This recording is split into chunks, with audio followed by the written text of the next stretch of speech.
9월 12일부터 14일까지 주말 잔여 경기 결과입니다. 이제 페넌트 레이스도 어느덧 막바지로 향하면서 각 팀당 10여 게임 정도만 남겨놓게 되었습니다. 1위 다툼이 다시 점화되며 맞이한 주말 LG와 하나는 각각 1승 1패씩을 거두며 3.5게임 차가 그대로 유지되었고, 두산의 경우 최근 5연패를 하며 순위 경쟁에서 밀려나 9위를 거의 확정짓는 분위기이며, 기아는 2승 1패를 하며 포스트 시즌 진출의 끈을 놓지 않고 있습니다.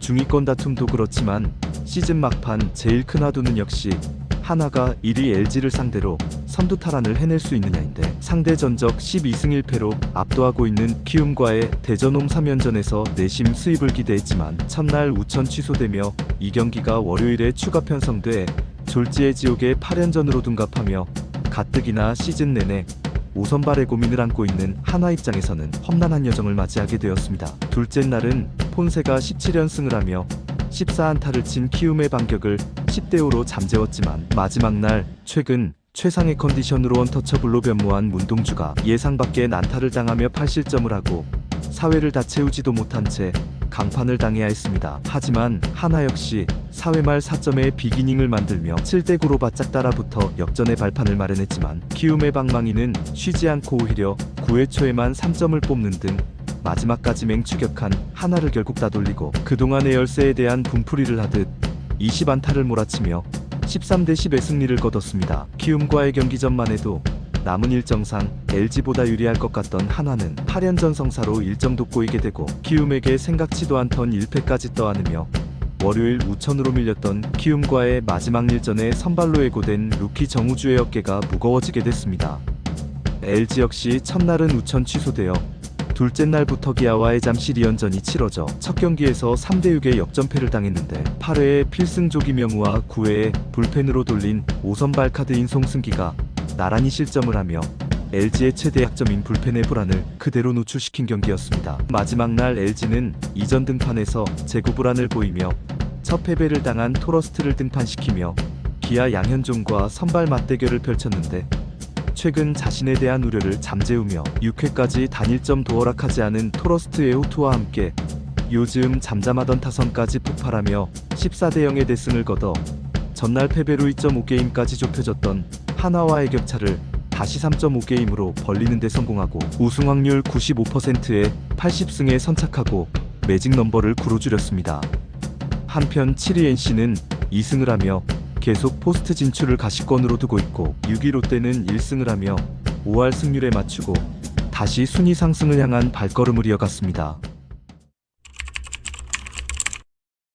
타자가 땅볼을 치고 1루에 살아 들어갔을 때 야수 선택으로 진루했다고 해설하는 것을 종종 볼 수 있습니다. 이 야수 선택이란 무엇인가?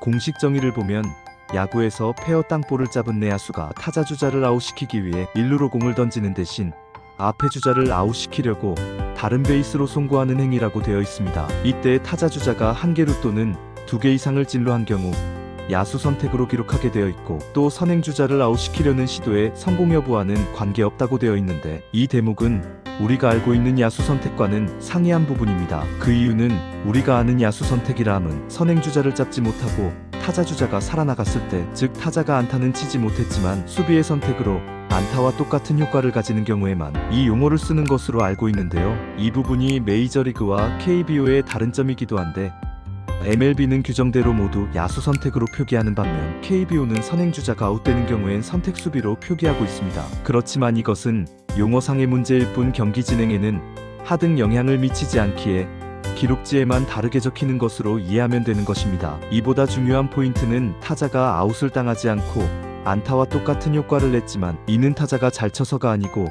수비의 선택에 의해 만들어진 결과이므로 그 타자에게는 아웃을 당한 것과 똑같이 타수에 포함되고 타율 또는 출루율은 떨어진다는 점입니다.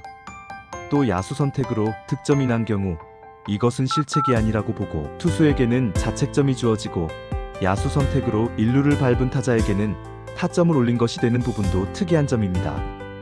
이 야수 선택을 수비하는 쪽에서 보면 수비수의 판단 미스로 진루하는 주자를 잡을 수 없는 루에 던져 타자 주자까지 살려주는 경우엔 완전히 실책성 플레이를 한 것이지만 때에 따라서는 간발의 차이로 진로하는 주자를 잡지 못한 경우엔 실책으로 보기 애매한 부분이 있고, 또 야수가 공을 빠뜨리거나 잡지 못하는 물리적 실책이 아니므로 수비 실책으로 기록되지 않는다는 점입니다.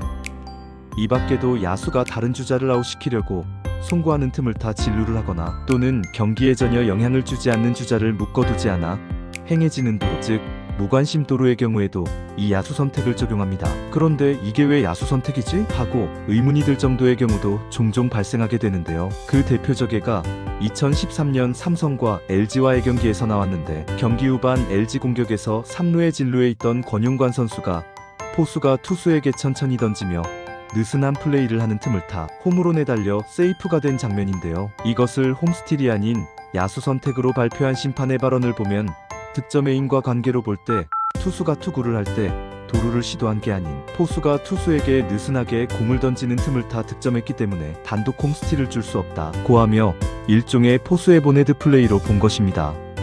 또 여기서는 공을 받고 있던 투수를 야수로 판단, 즉 피칭 상황이 아닌 피칭을 한 후 포수가 공을 가지고 있는 인플레이 상황으로 본 것인데, 야구의 룰이라는 게 참 알쏭달쏭합니다.